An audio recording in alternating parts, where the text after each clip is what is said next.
Un misterio se teje en las entrañas de la cordillera del Cóndor en el oriente ecuatoriano. Es la Cueva de los Tallos, una enigmática formación natural que podría albergar algo más adentro. Veamos el video. En las faldas de la cordillera del Cóndor está la Cueva de los Tallos.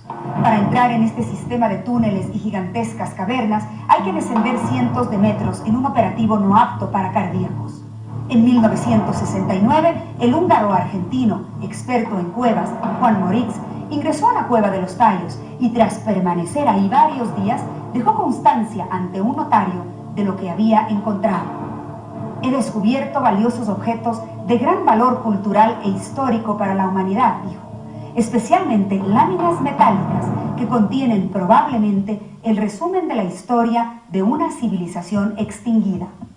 Y también lo reveló a Alberto Borges en una exclusiva de Ecuavisa. He conocido construcciones gigantescas en el mundo subterráneo, grandes túneles y grandes salas perfectamente labradas, hechas por el hombre, con una gran cantidad de objetos que nos aclaran, que nos dan todo el pasado del hombre sobre la tierra. En los alrededores de la Cueva de los Tallos viven los shuaras, sus primeros exploradores, pues entran a capturar los polluelos de las aves nocturnas llamadas tallos que ahí habitan, donde además hay dinteles y bloques de piedra que sugieren construcciones hechas por seres inteligentes.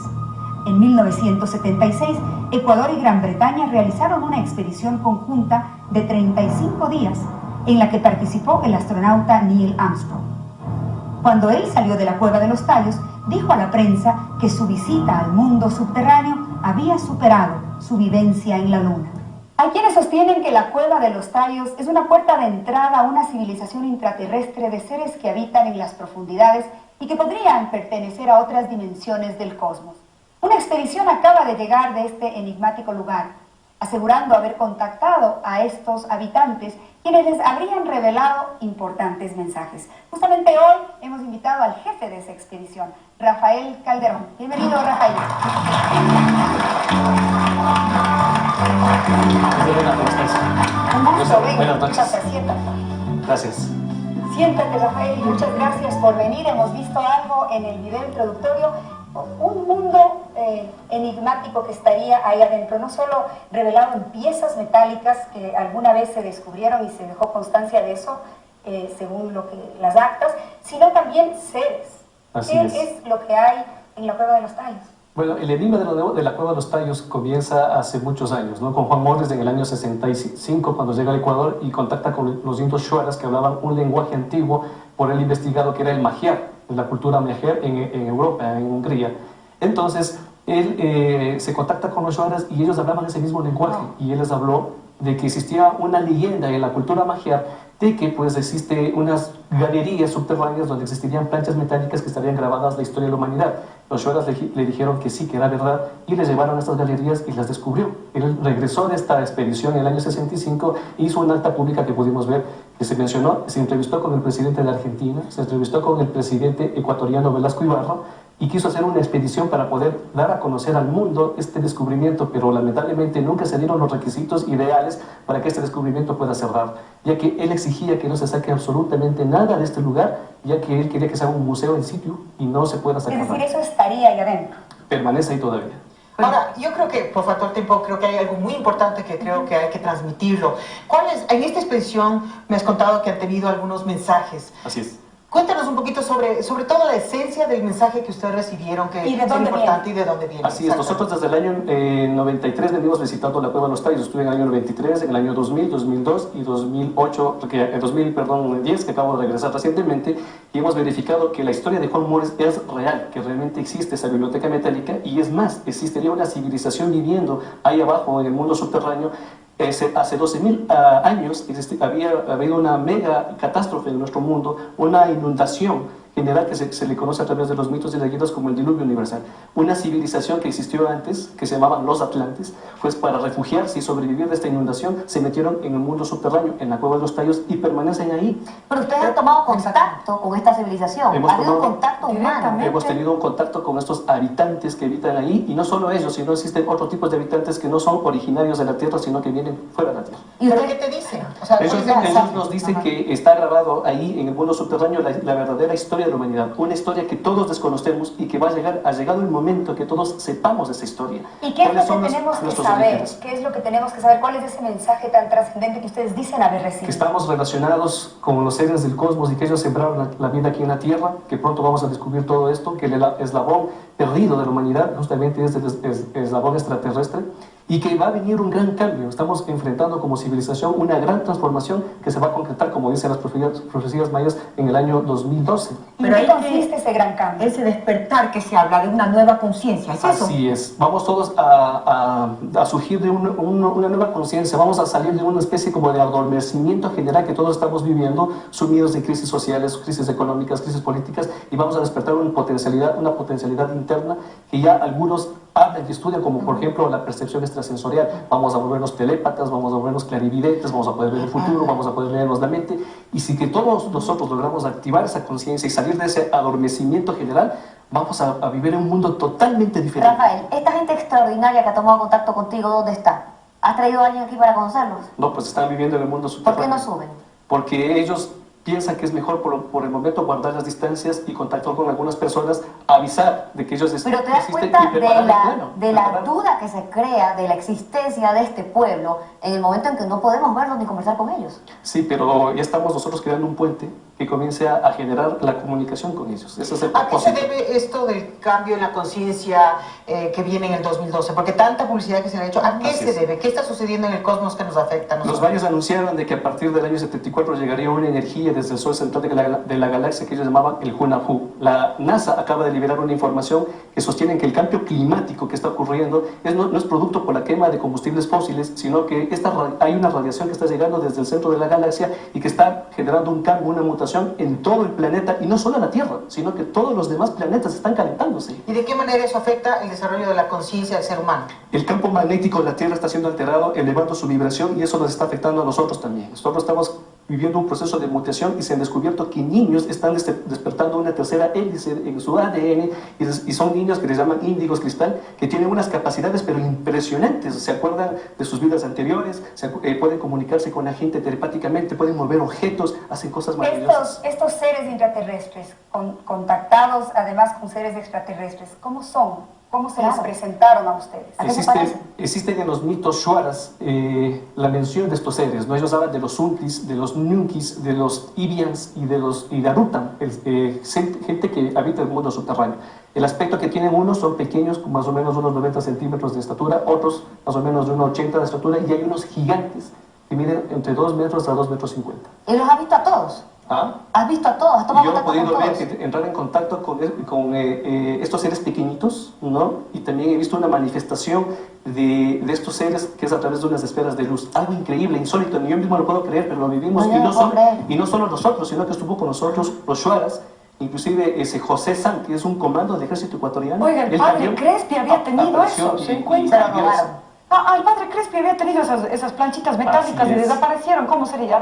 Pues se cuenta de que el padre Crespi vendió todas esas planchas metálicas, vendió al Banco Central, y del Banco Central realmente desconocen dónde fue a parar. Dicen Desapareció. que- Entonces el mensaje de estos seres es que fortifiquen su conciencia, sean más espirituales porque viene el cambio de era. Ese es el mensaje. ¿Y cómo lo hacemos? La crisis que estamos viviendo, según ellos, es una proyección de la crisis que vivimos todos los seres humanos en nuestro interior. Es como un holograma. Si queremos arreglar las cosas en el mundo, tenemos que arreglar primero las cosas dentro de nosotros. cómo lo hacemos? Nosotros estamos constituidos por 3 partes: un cuerpo físico, una mente y un espíritu. Entonces, lamentablemente la sociedad no nos ayuda a desarrollar esos 3 aspectos al mismo tiempo. Hemos desarrollado mucho nuestra parte física, nuestra mente, pero lo espiritual sí está... O sea, por- desarrollemos lo espiritual. Sí, hay que para volcarse prepararnos. sobre una- No, eso es La no, no, meditación. lo Exactamente. espiritual, a través de la meditación. La por meditación ejemplo. es una técnica que Buena nos ayudaría a un proceso de introspección y saber que Dios mora dentro de nosotros y que podemos conectarnos directamente con Él sin necesidad. Se sigue ocultando información a la gente. Pareciera que hay un empeño total de ciertos grupos sectarios, apoyados por algunos gobiernos, de seguir vedando lo descubierto en ciertos lugares del planeta. O si la información es mostrada, la ridiculizan, evitando su divulgación. Y no importa el tiempo del hallazgo, sino la acción que realizan por distintos medios, como si no debiéramos saber sobre nuestro pasado, aquel que no está en los libros, que no es enseñado en las escuelas, que manipulan tergiversando todo, como si solo ellos tuvieran el derecho de acceso a una información que debería ser pública. Descubrimientos recientes lo demuestran y los antiguos lo confirman, porque aún debemos insistir para mostrarlo a la gente. Es la historia ignorada, vapuleada, rechazada, que nos cuesta cada vez más seguir entregando, pero para eso estamos. Somos divulgadores de lo que otros no se atreven. Nos debemos a nosotros mismos, como raza primigenia que somos, el derecho a la verdad. La cueva de los tallos y los artefactos del Padre Crespi. Esto es Contacto con la Ciencia, programa de divulgación.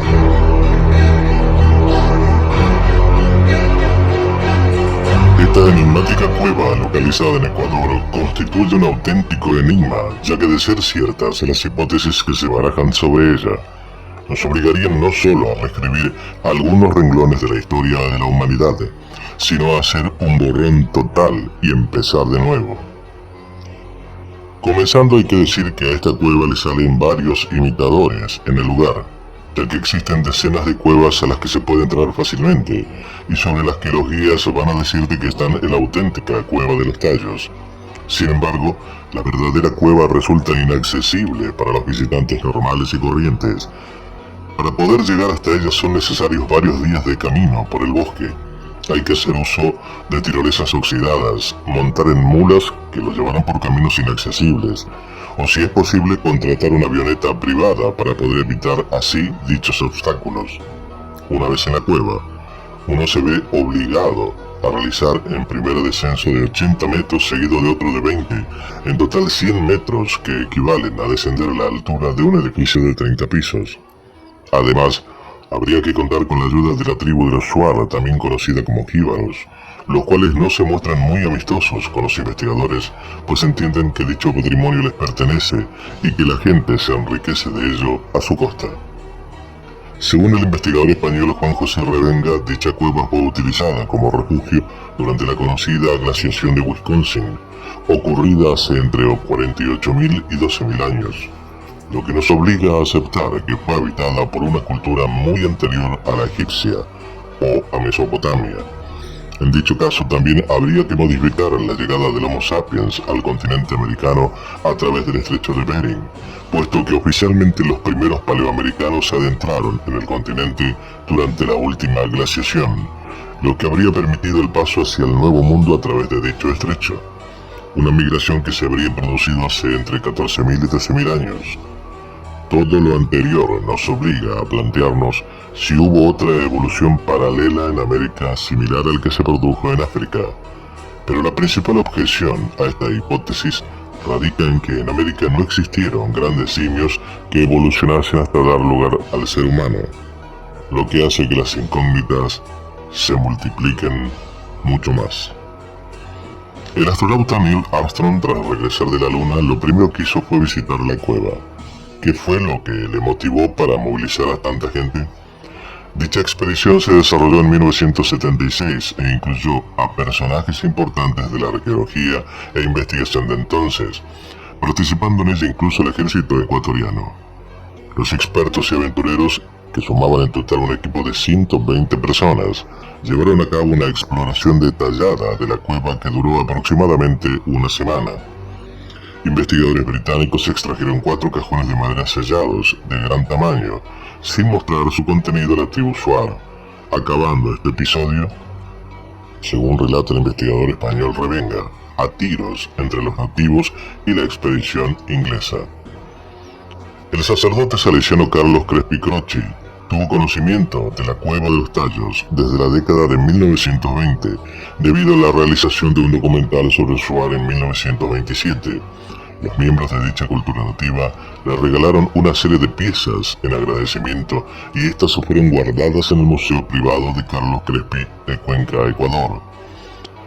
De tales objetos solo quedan algunas fotografías y videos, ya que la mayor parte de ellos fueron vendidos y otros hurtados al producirse un incendio en el año 1962, posiblemente intencionado para robar todas las piezas según revenga. No apareció nada, ni siquiera fragmentos de cerámica que habrían resistido perfectamente el fuego. A través del museo se consiguió mucho dinero para construir nuevas iglesias y ayudar a los habitantes de la zona. Pero después de la muerte del sacerdote en 1982, estos objetos desaparecieron del convento salesiano de Cuenca. Para finalizar, recogemos las declaraciones de un experto en la materia, el arquitecto e historiador Melvin Hoyos, director de Cultura y Promoción Cívica en el municipio de Guayaquil, que dice: para empezar, creo que la cueva de los tallos no es una cueva, es obra de la mano del hombre. No hay nada en la naturaleza que se pueda parecer a la cueva de los tallos. Tiene el techo cortado completamente plano, con ángulo de 90 grados con la pared. Es muy parecido a otros túneles de características semejantes y edad similar en otras partes del mundo, lo que nos lleva a pensar que antes de la glaciación de Wisconsin hubo una red de túneles en el planeta, pero aceptar esto es aceptar la existencia, antes de dicha glaciación, de una civilización muy desarrollada. La historia del padre Crespi es una de las más enigmáticas alguna vez contada. Una civilización desconocida, increíbles artefactos, una enorme cantidad de símbolos escritos en planchas de oro pertenecientes a una lengua desconocida y representaciones extrañas que conectan a la América precolombina con los antiguos sumerios. La crónica de los acontecimientos y la forma en que fueron tratados, de acuerdo con muchos investigadores, revelan una conspiración para ocultar la verdad sobre la historia de la humanidad. El padre Carlos Crespi Croce era un monje salesiano que nació en Italia en 1891. Estudió antropología en la Universidad de Milán antes de convertirse en sacerdote. En 1923 se fue asignado a la pequeña ciudad andina de Cuenca, en Ecuador, para trabajar entre indígenas.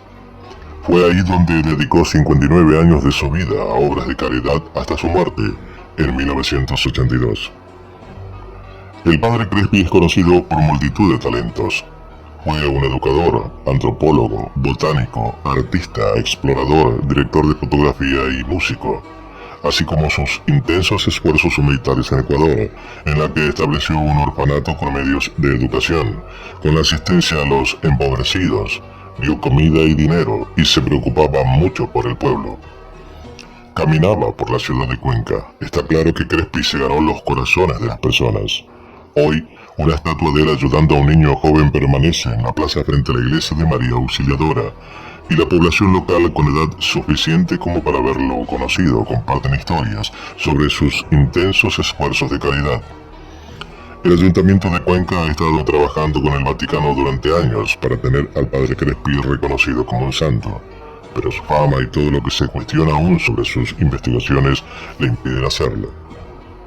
Sin embargo, no fue solo la gente de Cuenca a la que ayudó. El padre Crespi también tenía un profundo interés personal en las numerosas tribus de indígenas en todo el Ecuador y trató de aprender sobre su cultura y tradiciones, así como para ofrecer ayuda siempre que le sea posible. La gente habla de su dedicación a una vida de pobreza voluntaria, a veces durmiendo en el suelo de pequeñas cabañas pertenecientes a las poblaciones indígenas, con una sola manta. En 1927 Crespi llega a filmar una película, la primera que habla sobre la vida y la cultura de la comunidad Shuar. Fue debido a su dedicación que las personas comenzaron a traerle artefactos como ofrendas de gratitud. Estos artefactos vinieron de todos los rincones del país y más allá, y eran representativas de las obras de casi todas las culturas indígenas de Ecuador. Otros objetos, incluyendo numerosas placas metálicas talladas, pensaron que eran las tallas de hoy en día o réplicas de artefactos antiguos, aunque Crespi siempre mostró un gran agradecimiento sin importar el valor de la donación. No queriendo familias empobrecidas, dándoles dinero, Crespi comenzó a pagar a algunas de las personas de los objetos que le llevaban. Con el tiempo, Crespi adquirió más de 50.000 objetos, muchos de los cuales se mantuvieron en el patio de la iglesia de María Auxiliadora hasta que el Vaticano le dio permiso para iniciar un museo para albergar la colección. Por desgracia, muchos de los artefactos fueron destruidos en un incendio en 1962. Después de que el padre Crespi falleció, los artefactos restantes fueron retirados y poco rastro de ellos quedaron. Varios reclamos surgieron en cuanto a lo sucedido con los artefactos que sobrevivieron al incendio. Algunos dicen que fueron almacenados en el archivo del sótano de María Auxiliadora, otros dicen que fueron vendidos a coleccionistas privados. Los demás se enviaron al Vaticano y las restantes se fueron guardadas en el Banco Central de Ecuador, en la colección de obras privadas. Las mismas están catalogadas según su edad y la cultura a la que pertenecían. Figuras, asientos ceremoniales, armas, tallados en piedras, cerámica, joyas, sistemas de cálculo antiguos, íconos religiosos e incluso cráneos alargados y cabezas humanas encogidas formaban parte de esta colección. Mientras miles de artefactos de Crespi eran normales y podían ser claramente clasificadas de acuerdo a su edad y la cultura indígena al que pertenecen, quedaba un pequeño subconjunto de los elementos que provocaron una intensa controversia.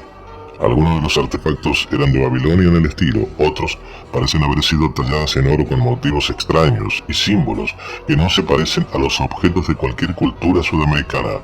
Algunas de las planchas de oro parecen mostrar un tipo de escritura antigua, aunque en la medida de lo que somos conscientes no se identificó ninguno de ellos y tampoco fue traducido.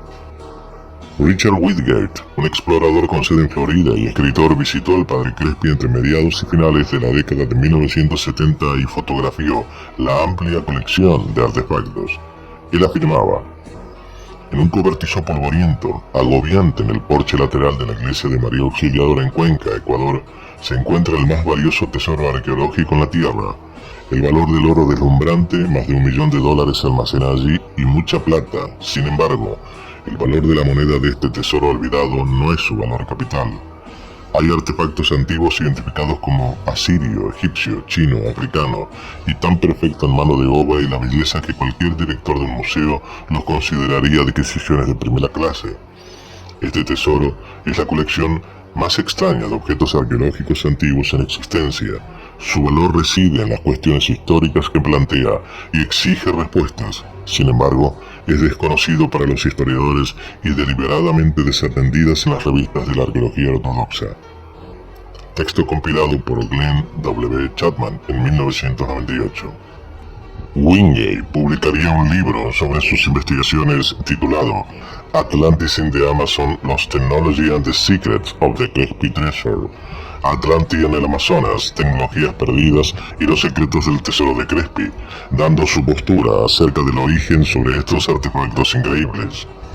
Incluso arriesga en su argumento que los tesoros recogidos por Crespi coincidirían, según él, con las lecturas y ya entrando en el ámbito ocultista de las descripciones de Edgar Cayce y Annie Besant sobre las colonias atlantes en Ecuador, revelando también en su libro la guerra nuclear entre los atlantes y los arios y la evidencia radioactiva dejada en las Bahamas y Pakistán.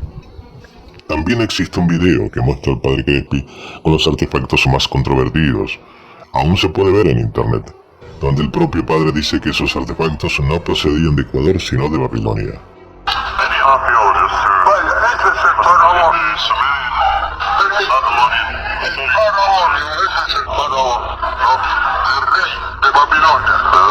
En 1973, el escritor Erich von Däniken lanzó su libro sensacionalista El oro de los dioses, afirmando que Juan Moritz, un empresario argentino-húngaro aristocrático, descubrió una serie de túneles en las cuevas de los tallos de Ecuador que contenía una biblioteca de metal y numerosos objetos de oro, y que estos objetos fueron entregados a Crespi, que forma parte de su controvertida colección. Por otra parte, Däniken afirmó que los artefactos habían sido creados por una civilización perdida con la ayuda de seres extraterrestres. Crespi y la historia de sus artefactos ahí saltó a la fama. Según Moritz y Däniken, la llamada biblioteca metálica consistía en miles de libros hechos con páginas metálicas, cada página grabada en un lado con símbolos, diseños geométricos e inscripciones. Así que, la pregunta final es: ¿qué pasó con estos misteriosos libros y páginas metálicas? ¿Y eran ellos auténticos? A medida que surgen nuevos descubrimientos, lo viejo cobra actualidad, emparentados tal vez en un mismo origen sobre sus creaciones increíbles. Los primeros seres humanos junto a seres divinos, llamados dioses o enviados celestiales, conviviendo juntos en un mismo tiempo y en diferentes partes del planeta, así lo demuestran.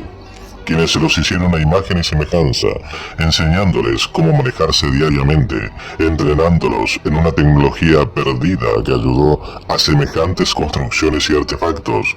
Esto es universal, tenemos derecho a ellos y debe ser conocido, a pesar de que muchos no quieren que así sea, dividiéndose entre aquellos escritores aprovechadores, usufructuando gracias a estos descubrimientos, robando el mérito de sus investigadores primordiales, como en el caso de los tallos, dejando a otros en la más absoluta pobreza, pero que gracias a estos últimos hoy salen nuevamente a la luz. Pareciera que no importa el medio sino el fin, y es justamente este el punto de interés. Hacemos esto con la finalidad de ser lo más conocido y divulgado posible, ateniéndonos a la verdad, aunque no compartamos la postura de muchos investigadores estrellas con un pasado oscuro que todos conocen. Es a veces difícil separar la paja del trigo, pero para eso estamos aquí y en camino. El interés de divulgar se mantiene en pie, con descubrimientos que siguen asombrando, pero que aún no tienen una respuesta definitiva.